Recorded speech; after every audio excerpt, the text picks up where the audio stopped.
bridge over a small river that many called Jack Winkle River when a black Jeep pulled up on the other side of the bridge, basically blocking our way.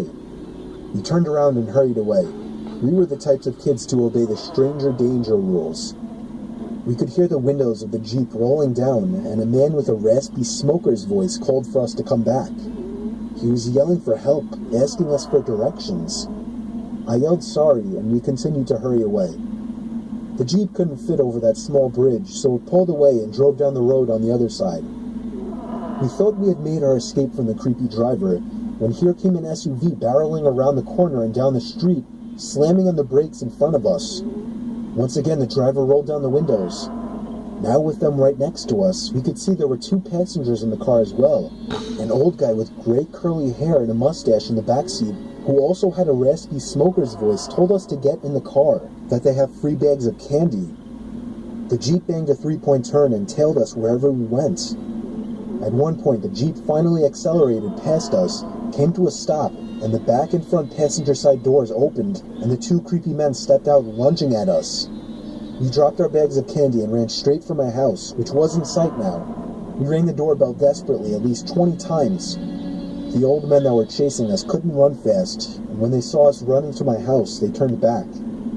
My mom opened the door, and we screamed and pointed at the Jeep that was backing away in the other direction. She shoved us inside and locked the door and called the police like any mom would. She reported the black Jeep with 3 men inside, older looking, raspy voices, and any other descriptions we gave. My mom was freaking out all night, worried about the fact that they knew where we lived now. My dad tried to calm her, but she couldn't calm down. Ultimately, the police agreed to send an unmarked police car to stay out front and keep guard for 3 hours. That made my mom feel a little better, but what made us all feel better was when my dad woke us up to see the flashing red and blue lights outside of the unmarked police car.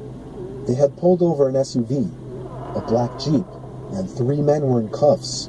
The 3 old creeps that tried to kidnap me and Casey. My dad went outside to talk to the officer and most likely confirmed that those were the men. Me and Casey went to the doorway and screamed at the men for their attention. They looked, and we both gave them the finger. My mom then pulled us back in and shut the door, sending us to bed.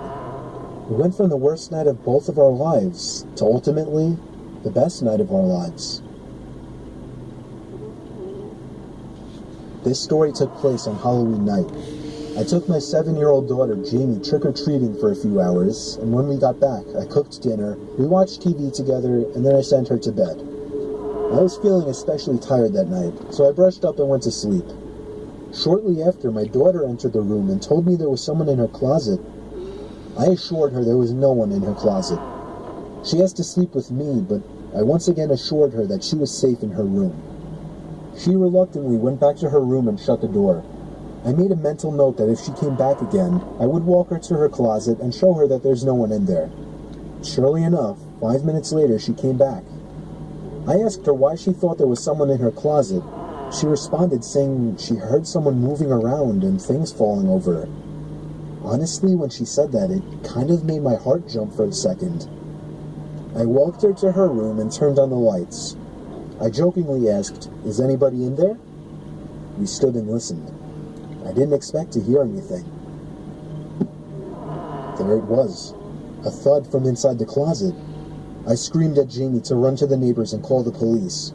As she did, I swung the door open and was shocked to find the neighbor's son, Randy, sitting on top of my daughter's Lego box.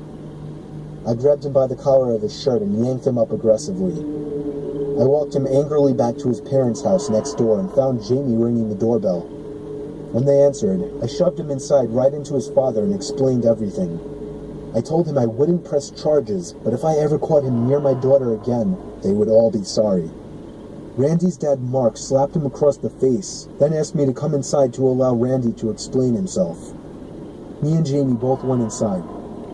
Apparently, while I was taking Jamie trick-or-treating, he had snuck into our house through an open window and hid in her closet with his friend Daryl.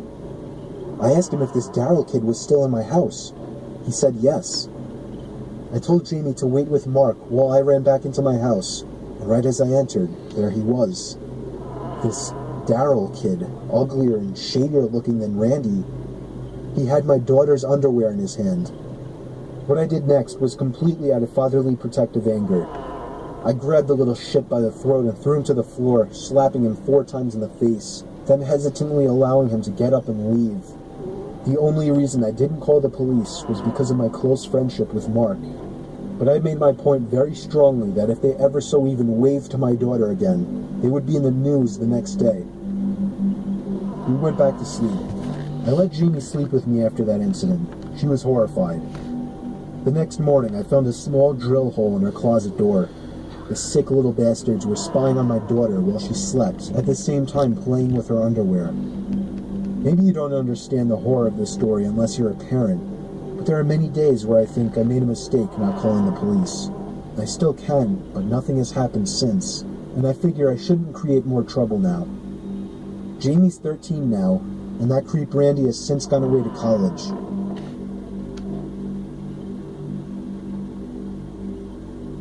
We had just moved into our large new house in Mississauga, Ontario, in an area called Winston Churchill.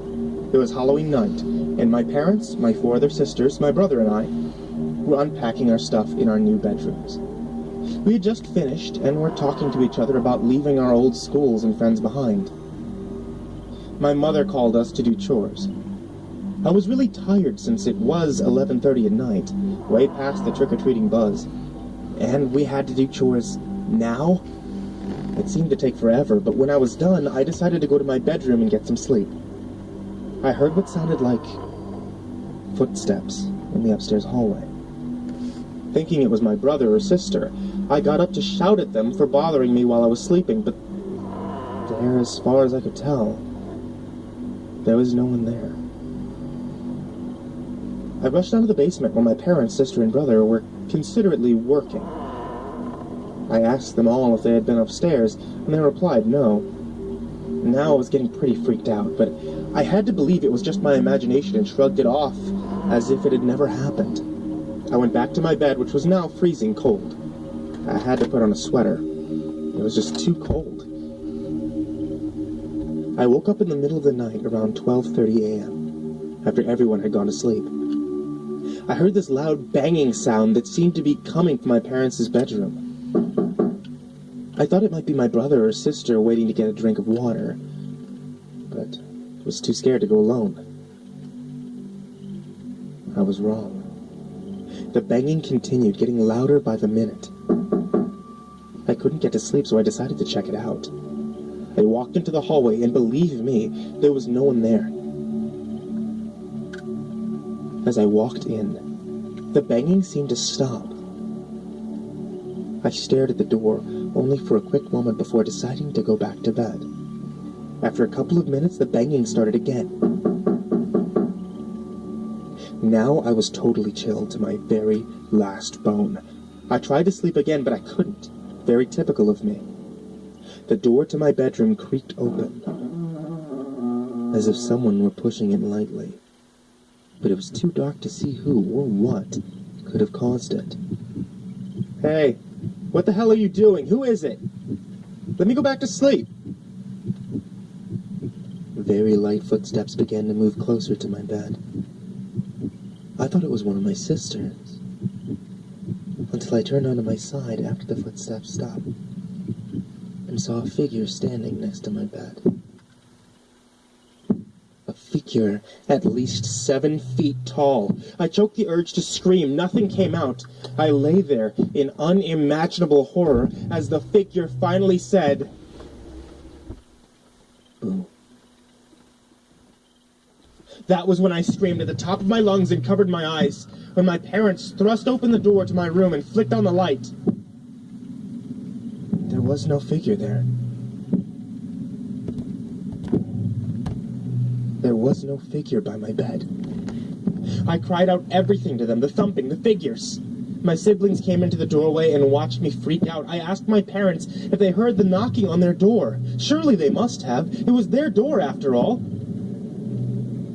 But they said there was no knocking. Not that they knew of. They all looked at me like I was crazy. But I know I'm not. You can't just imagine something like that. Something so real.